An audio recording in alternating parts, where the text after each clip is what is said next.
ஆமா ஆமா வந்திருக்காங்க. ஆமா ஆமா. இந்த வாட்டி விஜய்க்கு இருக்குன்னு தோணுது எனக்கு. ஏன்னா அவருக்கு வந்து ரசிகர் மன்றம் அதிகம்ல. அதனால கண்டிப்பா அவர் வருவார். வரணும்னு எனக்கு ஆசை. நல்லது பண்ணுவாருன்னு ஒரு நம்பிக்கை இருக்கு. தனியா இருந்தா தான் நல்லா இருக்கும்பா. ரொம்ப பிடிக்கும். அவரு நல்லா ஆக்ட் பண்ணுவாரு. அதனால பிடிக்கும். நல்லவர் கூட. ஒருத்தங்க நடிக்கிற வச்சு கண்டுபிடிச்சிடலாம்ல. அதனால கண்டிப்பா விஜய்க்கு தான் போடுவோம். விஜய் வர வாய்ப்பு இருக்குன்னு நினைக்கிறேன்.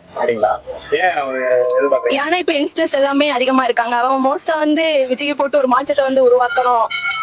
அதிமுக இருந்திருக்காங்க, திமுகவும் இருந்திருக்காங்க. அப்போ வந்து புதுசா வந்து விஜய் வந்து ஒரு நாட்டுல வந்து ஒரு புதுசா ஒரு மாற்றத்தை வந்து உருவாக்க வந்து விஜய் வேணும் அப்படின்னு நினைக்கிறேன். அதனால விஜய்க்கு போடுவேன்.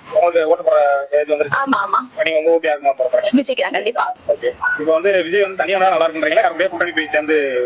தனியா இருந்தாலும் அவருக்கு தனியா நின்று நான் ஜெயிக்க அவருக்கு ஓகே தான். கெப்பாசிட்டி இருக்கு. ஓகே. என்னை பொறுத்தவரைக்கு விஜய் வந்தா நல்லா இருக்கும்னு நினைக்கிறேன். கண்டிப்பா அவங்க வரணும்னு நினைக்கிறேன். ஏன்னா அவங்க வந்து இப்போ இல்ல நான் பண்றேன் இது உங்களுக்கு எல்லாம் மக்கள் செய்யணும் அப்படின்னு நினைக்கிற போது நமக்கு ஒரு சந்தோஷமா இருக்கு. அதனால அவர் வந்தா நல்லா இருக்கும். என்னோட மனசுல அதான் இருக்கு. அவ்வளவுதான். தனியா வந்தா பல பேர் என்ன சொல்றாங்க, அவர் எந்த மாதிரி யாரும் வெற்றி பெற முடியாதுன்றாங்க. அவர் தனியா வந்தா நல்லா இருக்குமா, யார் கூட கூட்டணி வச்சாங்கன்னா நல்லா இருக்கும்? கூட்டணி வச்சா ரொம்ப இதாயிரும். அதனால கூட்டணி இல்லாம அப்படியே அவரே தனித்து நின்றாலே போதும். அதே போல ஆனா கண்டிப்பா ஜெயிப்பாருன்னு நம்பிக்கை இருக்கு. அடுத்த வருஷம் 2026 சட்டமன்ற தேர்தல் வருது. அதுல யார் வேட்பாளர் வருவான்னு நீங்க நினைக்கிறீங்க? விஜய் தான். விஜய் தான் வரணும். அதான் வருவாரு. ஏன் இதான் வரணும். ஒரு வாய்ப்பு கொடுத்தா விஜய் சார் கொடுக்கலாம் சார். ஏன்னா ஏடிஎம்கேவும் வேண்டாம், டிஎம்கேவும் வேண்டாம். இதுதான் ரெண்டுமே போட்டியில இருக்குது. வேண்டாம் புதுசா ஒரு தட்டு ஆட்சியை கொடுத்தா எப்படி இருக்குன்னு பாக்கலாம். வாய்ப்பு இருக்கு சார். நிறைய ரசிகர்ன்ற பேர்ல வாய்ப்புகள் இருக்குது. பட் அவருக்கு ஒரு சான்ஸ் கொடுத்தாதான் தெரியும்.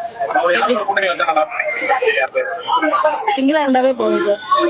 கூட்டணி வேண்டாம்.